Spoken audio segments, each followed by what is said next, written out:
Ang bahaging ito ay hatid sa inyo ng Department of Agriculture Region 12. Nais ng DA12 na magtayo ng cold storage facility sa Coronadal. Ito ayon kay DA12 OIC, Regional Executive Director John Pascual ay una sa lungsod at kabilang sa 4 na planong ipatayo ng ahensya sa stock surgeon ngayong taon. Ayon pa kay Pascual, plano ng DA na ilagay ang nasabing pasilidad sa satellite market na mas kilalang Chinatown. Layo nito ayon kay Pascual na mabigyan ng strategic na lugar kung saan makapag-imbak at makapag-distribute ng kanilang mga produkto ang mga magsasaka.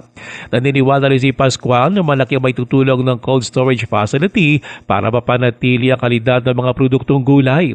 Sa pamamagitan nito, ayon pa kay Pascual ay magkakaroon din ng mas magandang kita lalo na ang mga magsasaka ng gulay sa lungsod.